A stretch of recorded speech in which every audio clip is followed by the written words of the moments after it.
Assalamualaikum warahmatullahi wabarakatuh. Hai teman-teman semua, perkenalkan nama aku Zahratul Husna. Aku di sini bakal jadi moderator sekaligus pemateri dalam materi yang akan kita bahas dengan mata kuliah Strategi Pembelajaran Fikih.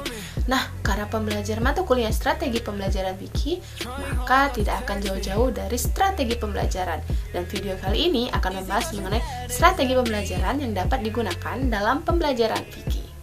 Nah, sebelum kita membahas mengenai materi tersebut, apa sih strategi pembelajaran yang akan kita bahas? Aku bakal memperkenalkan siapa pemateri yang akan menjelaskan materi kali ini. Langsung saja, kita perkenalkan dulu yuk.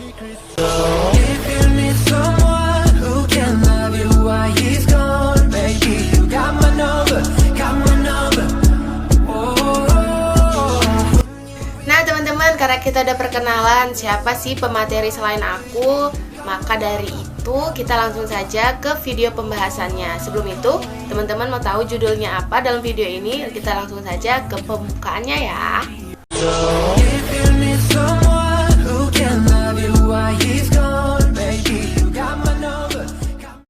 Nah teman-teman udah tahu kan, kali ini kita akan membahas tentang apa? Ya benar, strategi pembelajaran inquiry. Nah untuk mempersingkat waktu, langsung saja kita ke pemateri pembahasannya, yakni akan dijelaskan oleh teman-teman. Nah teman-teman, sebelum kita mengetahui lebih jelas bagaimana itu pembelajaran inquiry, kita harus tahu dulu apa itu pembelajaran inquiry. Menurut Rohman, pembelajaran inquiry ialah model pembelajaran yang secara langsung melibatkan siswa untuk berpikir, mengajukan pertanyaan, melakukan eksplorisasi dan eksperimentasi, sehingga siswa mampu menyajikan solusi atau ide bersifat logis dan ilmiah. Menurut Wegulo, pembelajaran inquiry berarti suatu rangkaian kegiatan belajar yang melibatkan secara maksimal seluruh kemampuan siswa untuk mencari dan menyelidiki secara sistematis, kritis, logis, analitis sehingga mereka dapat merumuskan sendiri penemuannya dengan penuh percaya diri. Nah, setelah itu kita membahas mengenai bagaimana sistem pembelajaran inquiry. Sistem pembelajaran inquiry ini bertujuan untuk memberikan cara bagi siswa untuk membangun kecakapan intelektual atau kecakapan berpikir terkait dengan proses-proses berpikir reflektif. Rangkaian kegiatan pembelajaran yang menekankan pada proses berpikir siswa secara kritis dan analisis untuk mencari dan menemukan sendiri jawaban dari suatu masalah yang dipertanyakan. Berpikir itu biasanya dilakukan melalui tanya jawab antara guru dan siswa. Nah teman-teman, maka dapat kita simpulkan bahwa strategi pembelajaran inquiry ialah strategi pembelajaran yang lebih mementingkan bagaimana sih seorang peserta didik dalam berproses mencari jalan keluar dari permasalahan yang diberikan. Nah, strategi pembelajaran inquiry ini pasti tidak mementingkan hasil dari permasalahan yang diberikan, tetapi bagaimana seorang pendidik dapat berproses mencari jalan keluar dalam permasalahan yang diberikan.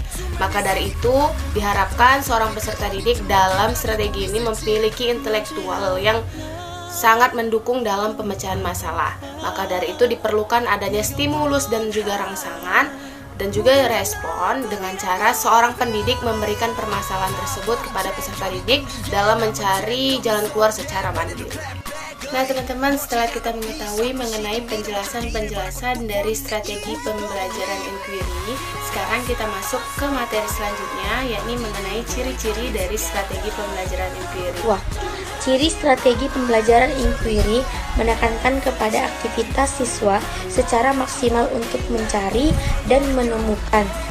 Artinya, strategi ini menempatkan siswa sebagai subjek belajar.